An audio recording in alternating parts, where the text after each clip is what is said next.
Voilà, je reprends le chapitre 3. Puisque je n'avais pas appuyé bien sur reprendre.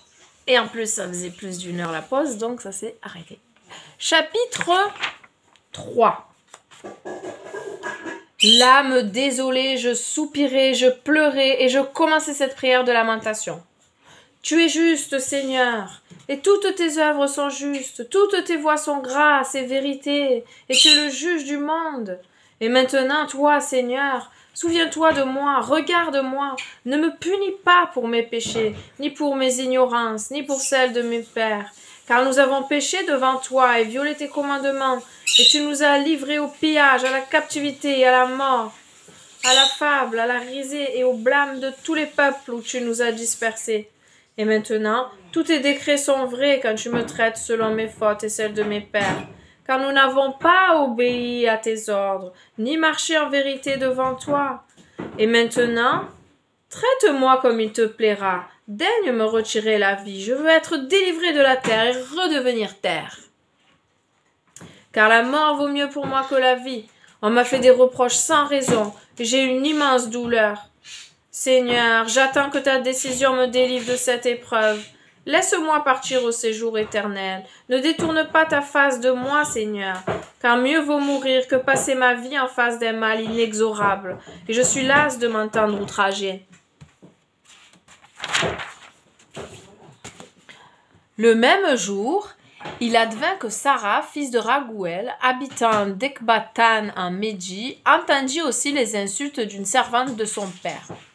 Il faut savoir qu'elle avait été donnée 7 fois en mariage et qu'Asmodée, le pire des démons, avait tué ses maris l'un après l'autre avant qu'ils se soient unis à elle comme de bons époux. Et la servante de dire, oui, c'est toi qui tue tes maris. Et voilà, déjà 7 à qui tu as été donné et tu n'as pas eu de chance une seule fois. Si tes maris sont morts, ce n'est pas une raison pour nous châtier. Va donc les rejoindre, qu'on ne voit jamais de toi ni garçon ni fille. Ce jour-là, elle eut du chagrin, elle sanglota, elle monta dans la chambre de son père avec le dessein de se pendre. Puis, à la réflexion, elle pensa, « Et si l'on blâmait mon père ? On lui dira, tu n'avais qu'une fille chérie et de malheur, elle s'est pendue. Je ne veux pas causer à mon père un chagrin qui conduirait sa vieillesse au séjour des morts.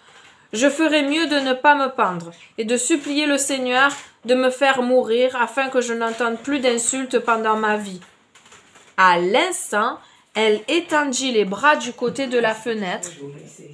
Elle pria ainsi. « Tu es béni, Dieu de miséricorde, que ton nom soit béni dans les siècles, et que toutes tes œuvres te bénissent dans l'éternité. Et maintenant je lève mon visage et je tourne les yeux vers toi. Que ta parole me délivre de la terre. Je ne veux plus m'entendre outrager. » Ah, il y a un téléphone qui sonne. Bon, j'ai été coupée par le téléphone de ma belle-maman qui a sonné. Donc du coup, je vais reprendre la prière. Elle pria ainsi. Verset 11. « Tu es béni, Dieu de miséricorde, que ton nom soit béni dans les siècles et que toutes tes œuvres te bénissent dans l'éternité. Et maintenant, je lève mon visage et je tourne les yeux vers toi. Que ta parole me délivre de la terre. Je ne veux plus m'entendre outrager.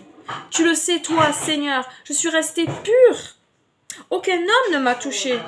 Je n'ai pas déshonoré mon nom, ni celui de mon père sur ma terre d'exil. Je suis la fille unique de mon père. Il n'a pas d'autre enfant pour hériter. Il n'a pas de frère auprès de lui. Il ne lui reste aucun parent à qui je doive me réserver. J'ai perdu déjà 7 maris. Pourquoi devrais-je vivre encore, cher? Si je te déplaît de me faire mourir, regarde-moi avec pitié. Je ne veux plus m'entendre outrager. » Cette fois-ci, leur prière à l'un et à l'autre fut agréée devant la gloire de Dieu. Et Raphaël fut envoyé pour les guérir tous les deux. Alléluia! Il devait enlever les taches blanches des yeux de Tobit pour qu'il voie de ses yeux la lumière de Dieu. Et il devait donner Sarah, fille de Raguel, en épouse à Tobie, fils de Tobit avec un T cette fois, et il a dégagé d'Asmodée, le pire des démons. Car c'est à Tobit qu'elle revenait de droit avant tous les autres prétendants. À ce moment-là, Tobit rentrait de la cour dans la maison et Sarah, fils de Raguel, de son côté, était en train de descendre de la chambre. Maintenant, on va lire le chapitre 4. Ce jour-là, donc finalement, je ne peux pas dire Tobit ou Tobi, il faut que je me dise le T, parce qu'il y a les deux. Il y a Tobit et Tobi. Donc au début, j'ai mal lu. Ce jour-là, Tobit pensa à l'argent qu'il avait déposé chez Gabaël et Raguès de Médie, et il se dit « J'en suis venu à demander la mort. Je ferais bien d'appeler mon fils Tobi pour lui parler de cette somme avant de mourir. » Il fit venir son fils Tobi auprès de lui et parla ainsi. « Quand je mourrai, fais-moi un enterrement convenable. Honore ta mère et ne la délaisse en aucun jour de ta vie. Fais ce qui lui plaît et ne lui fournis aucun sujet de tristesse. Souviens-toi, mon enfant, de tant de dangers qu'elle a couru pour toi quand tu étais dans son sein. Et quand elle mourra, enterre-la auprès de moi, dans la même tombe. Mon enfant, sois tous les jours fidèle au Seigneur. N'aie pas la volonté de pécher, ni de transgresser ses lois. Fais de bonnes œuvres tous les jours de ta vie, et ne suis pas les sentiers de l'injustice, car si tu agis dans la vérité, tu réussiras dans toutes tes actions, comme tous ceux qui pratiquent la justice. Prends sur tes biens pour faire l'aumône. Ne détourne jamais ton visage d'un pauvre, et Dieu ne détournera pas le sien de toi. Mesure ton aumône à ton abondance. Si tu as beaucoup, donne davantage. Si tu as peu, donne moins. Mais n'hésite pas à faire l'aumône. C'est de constituer un beau trésor pour le jour du besoin. Car l'aumône délivre de la mort et elle empêche d'aller dans les ténèbres. L'aumône est une offrande de valeur pour tous ceux qui la font en présence du Très-Haut. Amen. Garde-toi, mon enfant, de toute inconduite. Choisis une femme du sang de tes pères. Ne prends pas une femme étrangère à la tribu de ton père, parce que nous sommes les fils des prophètes. Souviens-toi de Noé, d'Abraham, d'Isaac et de Jacob, nos pères dès le commencement. Ils ont tous pris une femme dans leur parenté, et ils ont été bénis dans leurs enfants, et leur race aura la terre en héritage. Toi aussi, mon enfant, préfère tes frères, n'aie pas le cœur de mépriser tes frères, les fils et les filles de ton peuple, et prends ta femme parmi eux. Parce que l'orgueil entraîne la ruine et beaucoup d'inquiétude, l'oisiveté amène la pauvreté et la pénurie, car la mère de la famine, c'est l'oisiveté. Ne fais pas attendre au lendemain le salaire de ceux qui travaillent pour toi, mais paie-le tout de suite. Si tu sers Dieu, tu seras récompensé. Sois vigilant, mon fils, dans toutes tes œuvres et bien élevé dans toute ta conduite. Ne fais à personne ce que tu n'aimerais pas subir. Ne bois pas de vin jusqu'à l'ivresse et n'aie pas la débauche pour compagne de ta route. Donne de ton pain à ceux qui ont faim et de tes habits à ceux qui sont nus. De tout ce que tu as en abondance, prends pour faire l'aumône. Et quand tu fais l'aumône, n'aie pas de regret dans les yeux. Sois prodigue de pain et de vin sur le tombeau des justes, mais non pour le pécheur. Prends la vie de toute personne sage et ne méprise pas un conseil profitable. En toutes circonstances, bénis le Seigneur Dieu, demande-lui de diriger tes voies et de faire aboutir tes sentiers et tes projets. Car la sagesse n'est pas donnée à toute nation, c'est le Seigneur qui donne tout bien. À son gré, il élève ou il abaisse jusqu'au fond du séjour des morts. Et maintenant, mon enfant, rappelle ses commandements et ne les laisse pas s'effacer de ton cœur. Maintenant, mon enfant, je t'informe que j'ai déposé 10 talents d'argent chez Gabaël, fils de Gabri, et Raguès de Médie. N'aie pas peur, mon enfant. Si nous sommes devenus pauvres, tu as une grande richesse. Si tu crains Dieu, si tu évites toute espèce de péché, et si tu fais ce qui plaît au Seigneur ton Dieu. Tu as une grande richesse, voilà, si tu fais ça. Amen, amen, amen. Chapitre 5. Le compagnon. Alors, Tobie répondit à son père Tobit. Je ferai, père, tout ce que tu m'as commandé. Seulement, comment faire pour lui reprendre ce dépôt? Lui ne connaît pas, et moi je ne le connais pas non plus. Quel signe de reconnaissance vais-je lui donner pour qu'il me croie et qu'il me remette l'argent? De plus, je ne sais pas les routes à prendre pour ce voyage en Médie. Alors Tobit répondit à son fils Tobie. Nous avons échangé nos signatures sur un billet. Et je l'ai coupé en deux pour que nous en ayons chacun la moitié. J'ai pris l'une et j'ai mis l'autre avec l'argent. Dire que cela fait 20 ans que j'ai mis cet argent en dépôt. Oh, maintenant, mon enfant, cherche-toi quelqu'un de sérieux pour compagnon de voyage. Il sera à nos frais jusqu'à ton retour et puis va toucher cet argent chez Gabaël. Tobie sortit en quête d'un bon guide capable de venir avec lui en Médie. Dehors, il trouva Raphaël, l'ange, debout face à lui, sans se douter que c'était un ange de Dieu. Ah, il ne savait pas.